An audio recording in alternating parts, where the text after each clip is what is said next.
It's that special time of year where I emerge from my lair to upload a new video, this time to appease my corporate overlords at Xbox, who have graciously bestowed upon me a month subscription to PC Game Pass. For those unaware, PC Game Pass is a subscription service that offers a curated library of games to download on your PC, including day one access to some of the biggest releases.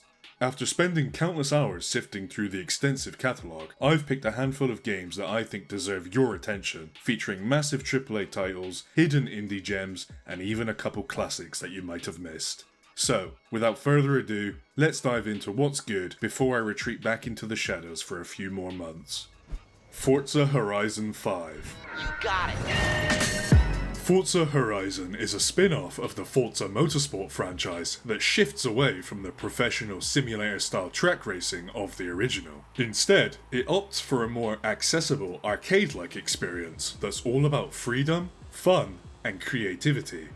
Packed with a frankly staggering array of content, the game features everything from dirt, drag, and street racing to cross-country challenges, drift events, and top-speed trials. It also includes a variety of PvP modes like Capture the Flag and Battle Royale, alongside story missions, player-created races, a photo mode, race replays, and an auction house where you can buy and sell vehicles, with over 800 available from a huge range of manufacturers.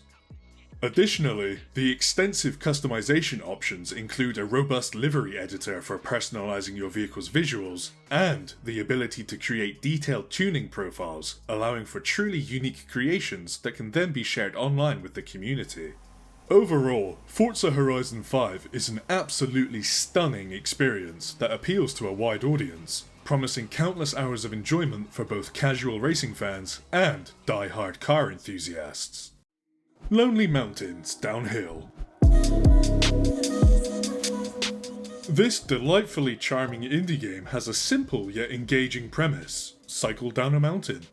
The visually appealing landscapes create a relaxing atmosphere that invites players to take their time and enjoy the ride, making it an ideal choice for those seeking to unwind. Don't let the serene vibes fool you though, there's plenty of depth for hardcore gamers as well. The game's challenges are thoughtfully designed, with a smooth difficulty curve that encourages players to hone their skills over time, whilst ensuring that less experienced players can still unlock new levels without feeling left behind. A key part of the game's challenge lies in completing levels as quickly as possible, pushing players to experiment with different routes. Each trail offers multiple paths, with the main track being the most obvious, while hidden shortcuts lie off the beaten path. Discovering and experimenting with these shortcuts adds an extra layer of excitement to the challenge of finding the fastest route. To keep things fresh, Lonely Mountains Downhill also offers different types of bicycles, each tailored to a specific playstyle. Some are designed to survive larger drops, whilst others excel at navigating rough terrain. Accompanying the main portion of the game is the Daily Rides mode, where players take on levels with unique modifiers and compete on leaderboards, adding an extra layer of competition for those seeking a new challenge each day. Inscryption.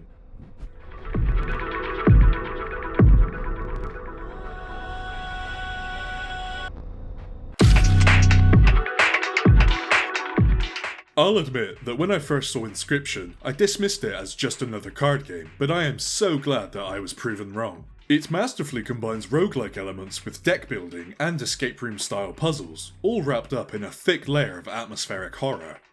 As you progress through the game, you unlock more tools, cards, and abilities that help you tackle each new run with a fresh approach. It's the steady drip feed of new mechanics that keeps the gameplay feeling dynamic, while the roguelike nature ensures that no two runs are the same. The dark, foreboding environment, combined with the puzzles you solve between card matches, helps create a real sense of tension and intrigue that compels you to uncover the increasingly morbid details hidden within the game's world. It's this blend of strategy and storytelling that makes Inscryption such a captivating experience.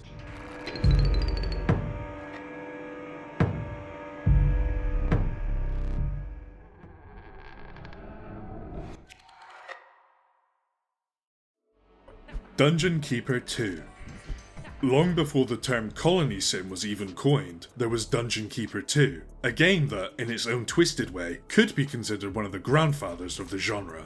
It took the idea of managing a base, collecting resources, and keeping your minions in line, but added a deliciously evil twist. Instead of colonists, you were in charge of an army of monsters, and instead of survival, your goal was domination. You take on the role of an all-seeing, all-powerful overlord tasked with building and expanding your underground lair.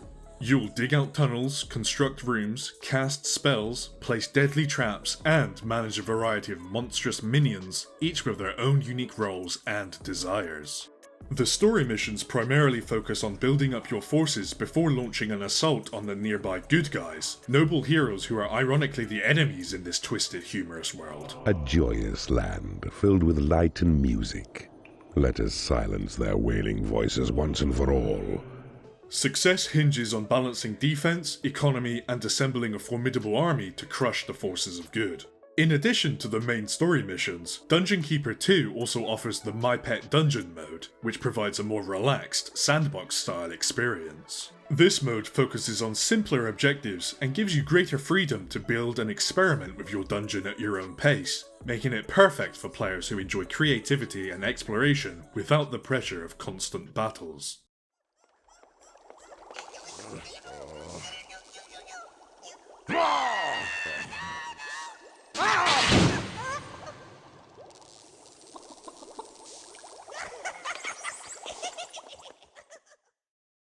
Grim Fandango Remastered. I need a lead on a rich, dead saint. A true gem from the golden age of 90s adventure games. Set in the land of the dead, this noir-inspired thriller follows Manny Calvera, a travel agent for souls, on his journey to uncover a conspiracy in the afterlife. Like many games from that era, it leans heavily into the infamous point-and-click adventure game logic, where some puzzle solutions are, let's just say, far from intuitive. Despite the occasional head-scratcher, Grim Fandango stands out with its sharp writing, witty dialogue, and unforgettable characters, making it a beloved cult classic that's still worth playing over 25 years after its original release. The remastered version also offers updated visuals, improved controls, and a re-recorded orchestral score, making the experience smoother whilst preserving the charm of its original release. Kunitsu-Gami, Path of the Goddess.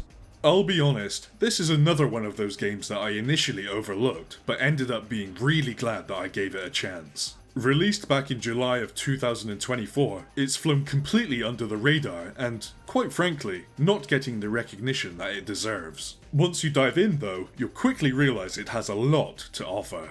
Kunitsu-Gami, Path of the Goddess is an intriguing blend of traditional hack-and-slash action with strategic tower defense elements, offering a unique gameplay experience. The game immerses players in a world filled with bizarre and captivating Japanese demons and spirits known as the Seethe, each more surreal and fantastical than the last. As you fight your way through these otherworldly foes, the game's striking art direction, filled with vivid psychedelic visuals, combined with the engaging combat, creates an experience that's as visually stunning as it is fun to play.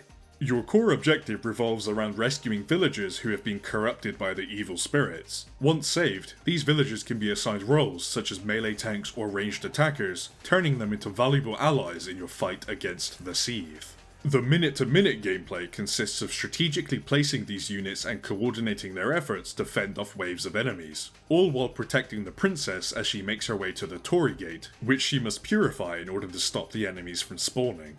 Overall, it's really nice to see something a little experimental and out there from a big studio such as Capcom, and I would love to see more studios following suit. Before we wrap up, I want to take a moment to thank Xbox for the opportunity to explore and showcase these fantastic titles on Game Pass. It's been an absolute pleasure diving into such a diverse lineup of games, and I hope you enjoyed the journey just as much as I did. I also want to give a special shout out to a dear friend of mine, Cole Marby, for providing all of the background tracks I used in this video. If you liked what you heard, please consider giving him a follow over on SoundCloud. And of course, a huge thank you to you for watching and listening to me waffle on about video games. If you enjoyed this video and want to see more content like this, feel free to stick around, leave a comment, or share your thoughts, as I really appreciate hearing from each and every one of you. See you next time.